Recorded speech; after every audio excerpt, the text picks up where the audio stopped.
Hello, and welcome to another exciting edition of Hidden in the Universal Vault. I'm Ryne, your host, and I'm welcoming you to my review of Charlotte's Web 2, Wilbur's Great Adventure from 2003. Now, before I go on with Charlotte's Web 2, I kind of want to talk about the original Charlotte's Web from 1973. Because going into this review, I want to talk about elements. But before that, I'll give my quick thoughts on the movie. I love the original Hanna-Barbera classic. I think for me, this is a ton of fun and just a blast to watch. And yeah, so what did I think of Charlotte's Web 2? Well, let's get the elephant out of the room, guys. This is not a good movie. Let's run through the plot before I talk about elements of this one. Before I talk about that. So anyways, let's run down the plot. One of the most beloved stories of all time continues in this heartwarming musical-filled adventure based on the characters from the classic children's book Charlotte's Web by E.B. White.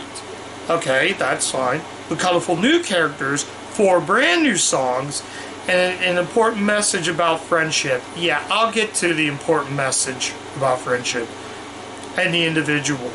I think it's individual, something like that. Charlotte's Web 2, Wilbur's Great Adventure is a timeless family entertainment. Yeah, timeless. I use that in quotations. Wilbur the Pig knows how important friendship is. He learns from a spider named Charlotte.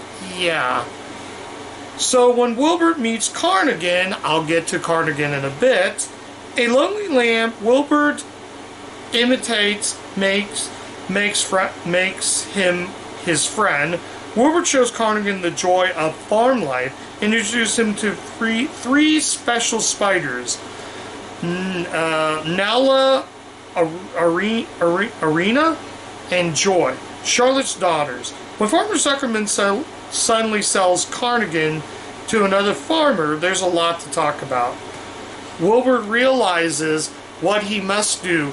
Joined by a cunning rat named Templeton, Wilbur and Charlotte's daughters are set out on an unforgettable journey to find Carnigan. Yeah, unforgettable. We'll get to that in a bit, because there's a lot of problems with this. And discovers that with courage, heart, and the love of your friends, you can do most anything.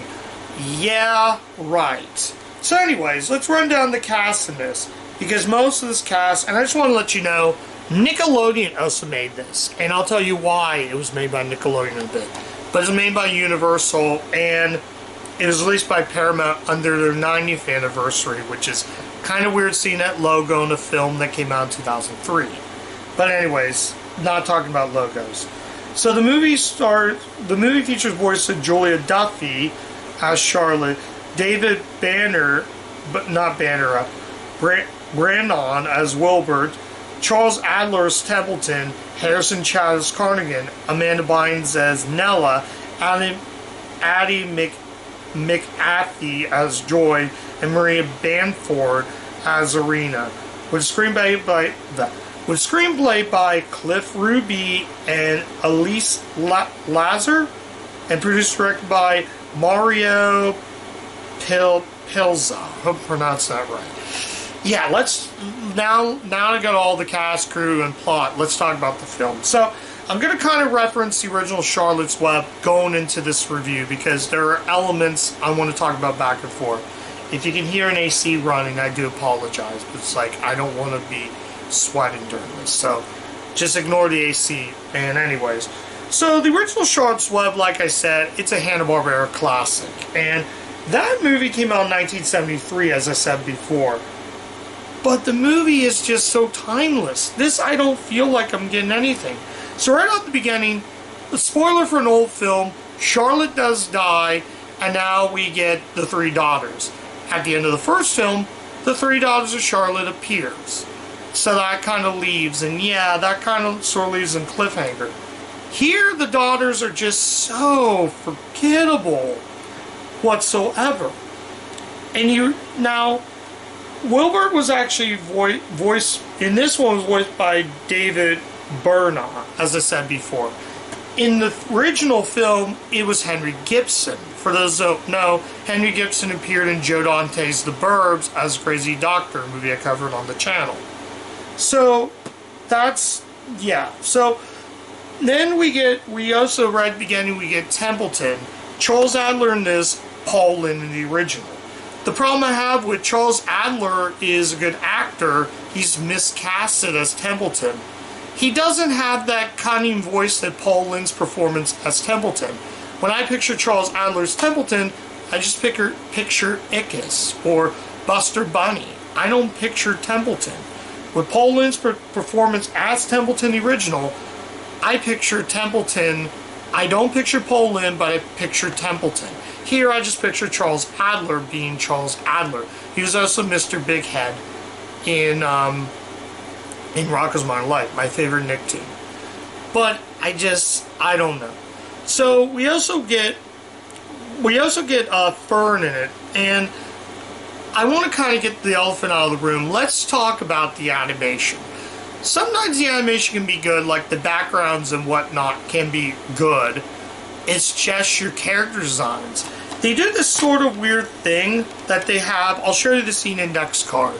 I mean, if you look at the character designs, look at Fern. They have sort of this glass eye look.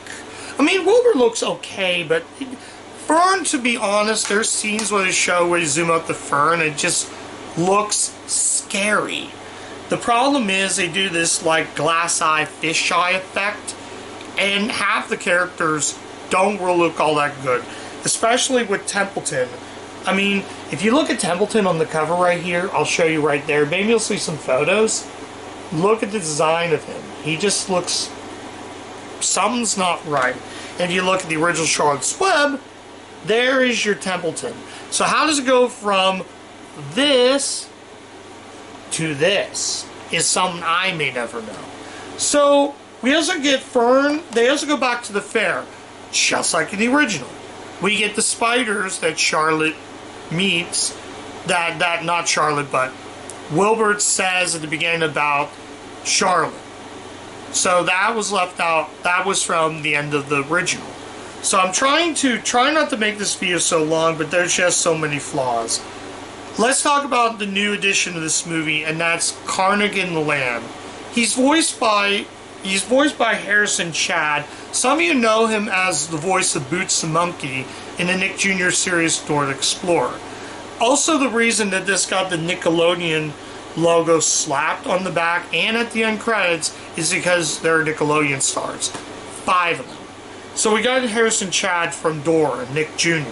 We got Amanda Bynes, Amanda Show. Annie McAdam, Hey Arnold. Maria Bamford, Cat Dog. So you got Nickelodeon stars. And Charles Adler, as I said, Ickis, I believe Mr. Big Head from Rocko, Nickelodeon, or Nicktoons, however you want to say. So that is also the reason why. It's similar to how WWE Studios slaps their branding because they have a WWE superstar in the role. So, yeah. Yeah, I want to talk about Carnigan. I just don't care for the character. None of them seems like they care. Wilbur does show Carnigan the ropes about farm life, so it's similar to that. So it's similar to the first movie, how Wilbur. But the problem is, Wilbur was just, you cared about Wilbur. You cared about Wilbur. And the goose in this, I believe, was voiced by Lorraine Newman. I could be wrong. I looked at the credits. In the original, it was Agnes Moorehead who was the voice of the goose. I do believe the goose. But apparently the goose has a name in the movie. Yeah, they try to go with names. I'm sorry, but when you try to copy something that rehashes certain scenes and the character designs, why do the spiders have hair? I'm not... In the original, even Charlotte looks awful. Compared to the original, I gotta show the cover again. You may not see Charlotte well, but look at that.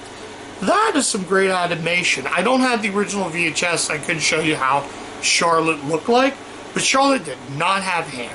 And the original voice of Charlotte in this one, as I said, it was Julia Duffy. In the original, it was Debbie Reynolds. So I found I don't know why they couldn't get Debbie Reynolds black. I don't know why they couldn't contact Debbie Reynolds to come back to do just those scenes. I could be wrong. And interesting enough, Debbie Reynolds' daughter is Carrie Fisher, who also appeared with Henry Gibson on The Burbs. Again, a movie I covered on the channel. So, yeah, I just don't find the characters. They did leave out some characters. I don't believe the Ram's in it. Henry, who would become Fern's, I think Fern's boyfriend, or the kid that Fern meets, he's not in the sequel. I don't know why. And yeah, I don't know who voiced. I think it's Debbie Doonesbury was the voice of Fern. In the original, in the first movie, it was Pamela Fryden. And I will say I liked Pamela Fryden better. Everything was better in this. Let's talk about the songs. There are less songs in this, but Gone is what made the Sherman Brothers song so memorable. We have Isn't It Great? In the original film, it was Isn't It Great? There's a Smorgasbord, Lots in Common, Zuckerman's Famous Pig. You got all of those. All those memorable songs in the original. That really stand out. There was only about one song out of the four in this I liked. Let's talk about the Going on the Adventure. There's more. I'm nitpicking more at this because this movie is just, it's super bad. I mean, I was going to put in the so bad it's good, but I just could not get over it. They do an adventure element where Wilbur goes and looks for Cardigan. There's also a subplot where Farmer Zuckerman sells Cardigan. He sells Cardigan off to another guy, but Fern's like, is like, Uncle Homer, you can't do that. Wilbur likes him. And then all of a sudden he goes on this adventure and he becomes a wild pig. Did the writers ever think to calling it a boar? He looks more like a boar than a wild pig. So he goes and eats the berries, gets the blueberries painted on his face, he's covered that, and he becomes a wild pig. Then we also have the villain known as a fox. Then we have Templeton with his kids. In the first movie, it does show Templeton becoming a parent. Here, it's utilized. But they're just so... the whole thing is just such a mess. Cardigan, all the characters they were not even likable. The original film had likable characters. It had the great animation. Gone is a Hanna-Barbera animation. I did watch this on Sunday, and for a film that came out in the early 70s, that animation still holds up. And incredible animation, incredible writing, incredible songs, great acting. Despite it being an animated film, it was just so memorable. I grew up with Charlotte's Web. It's a childhood favorite. Here, like, the songs are not as memorable. The scene with the fox, then it tries to be Home on the Range before Home on the Range. And it's just, everything about this movie just drives me nuts. I did watch with my grandmother and she loved it, but I was not a fan. When I went to the audio setup, I heard bow wow. I was like, oh boy, here we go. Let's get it over with and see if this is as bad as what it is. And yeah, it is bad.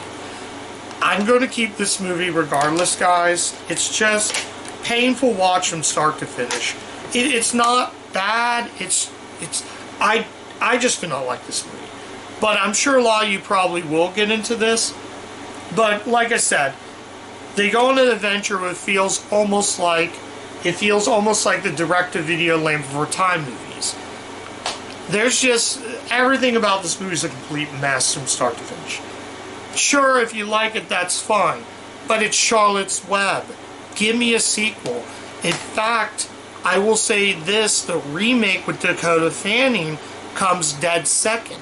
That's a true example how you can expand on the original by not copying it. In fact, when they made the remake, that was also Nickelodeon. Apparently somebody Nickelodeon who also made the sequel thought it was a good idea, and then that element or that idea came from Nickelodeon making their version, their remake, based on that beloved classic. But Cardigan was just made for this. Taking a sequel to an already outstanding classic, a movie that still holds up with its animation, likable characters. It doesn't feel like that. They go into a fair where Ferd has to get a tomato, and she wins first place. Then Wilbur goes on his adventure with Templeton to get back Carnigan. I could see why I wasn't a fan of the Boots character from Dora, because basically all Carnigan is just Boots the monkey. That's it. But I could have sworn the guy who voiced Boots the monkey was also the voice of Twister from Rocket Power. But I'm getting ahead of myself. I don't know. There are some moments I like, but not enough to say you need to see this. This is just a painful watch from start to finish. It wasn't boring, it is watchable, but a lot of people say it's so bad it's good, but for me, personally, there's just so many flaws for me to say recommend it. From character designs to, the message at the end is just not there. I'm just going to spoil it right now. The chickens, there's another subplot where the other farmers are trying to get the chickens back. They think Wilbur, who becomes a wild pig or a boar, if you want to be technical, does try to do that, but Charlotte's kids write on the web Fox. So they panic, and it was at the fair when they said they weren't sure what they were going to do, and they don't know how to create webs and make names. It's just not a good movie. It feels really bad. It feels like they were trying to make a sequel to this, but the writers were too busy watching the direct-to-video Land for Time movies and said, hey, why don't we have the adventure elements of this and slap the Charlotte's Web 2 name on it. If it was just called Wilbur's Great Adventure, that's fine. But having the name Charlotte's Web just makes you think of the Hanna-Barbera classic. And at the very end of the day, I cannot recommend Charlotte's Web 2 Wilbur's Great Adventure. It's just a painful yet boring story. Like, the continuation of this is just bad. If you want to watch Charlotte's Web, do yourself a favor, go watch the Hanna-Barbera classic. Go right now and watch that, because I would rather watch this over this.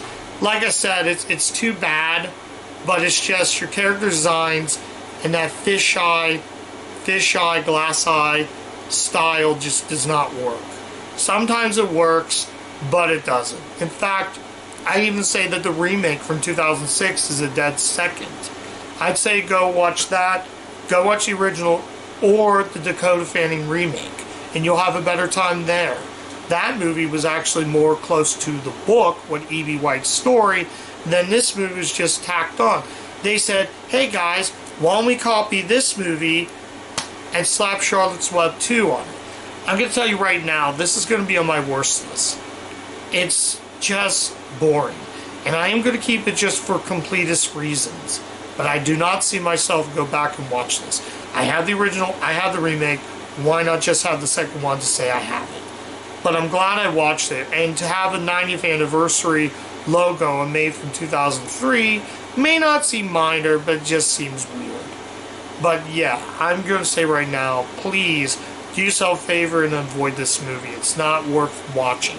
If you do want to watch it for yourself, just watch it with caution, guys. I'm going to tell you right now. So yeah, I think I mentioned everything. I'm trying to think of anything else in this movie that I would say. The ending was just, the characters were just bad. The story was so bland and forgettable.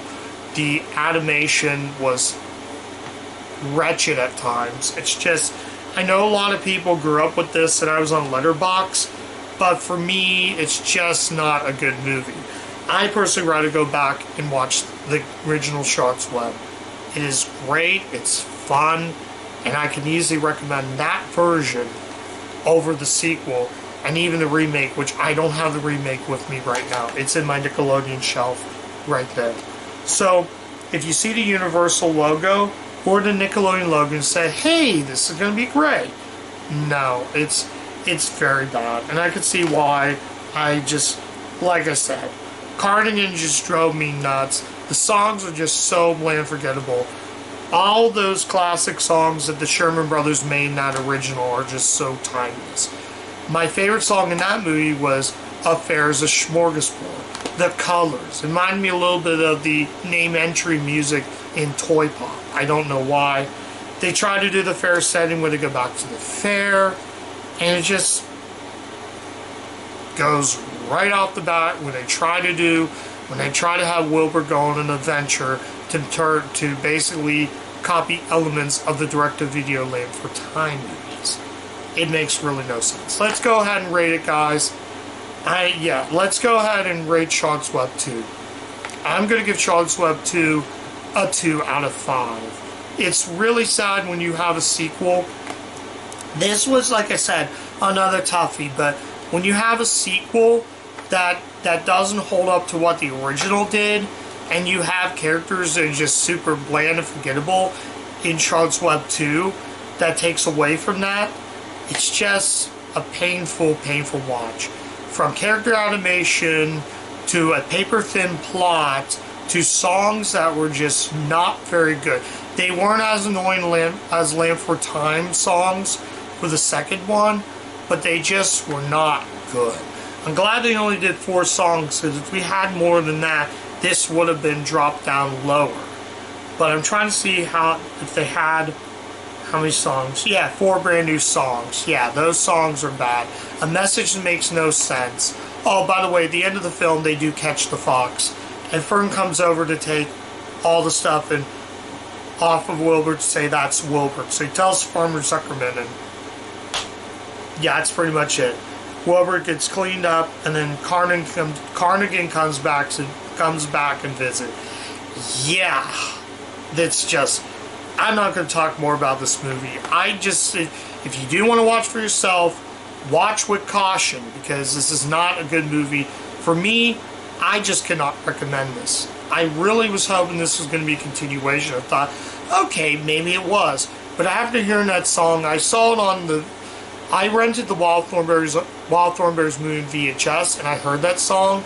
And after that, I never even bothered watching it until now. But I watch it now, and it's awful. So yeah, that's my review of Charlotte's Web 2, Wilbur's Great Adventure.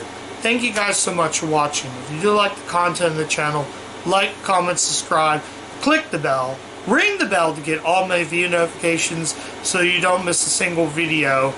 I have tons of Universal videos along with Vlog City. I'm on Letterboxd, guys, so you can check me out there as well. I'm on tons of socials, so you guys can swing on over there. Check out all that you see on the channel. And yeah, and I'm going to say this right now. If you do want to go ahead and comment, let me know what you guys' thoughts on Charlotte's Web 2. I would love to see the comments section on this movie, because I seem like I got comments a lot of these animated direct-to-video films. But yeah, hopefully this is just a cautionary tale on how not to make a sequel to a beloved film from the 70s based on an E.B. White story. Now, I never read the book, so I couldn't tell you if Carnigan was even in the books. But yeah, that's really about it. I'm going to stop there. Just avoid Charlotte's Web 2. If you do want to watch it, just watch it with caution. So yeah, and that's it, guys. And as always, keep watching those Universal movies, and I'll catch you guys next time. Bye.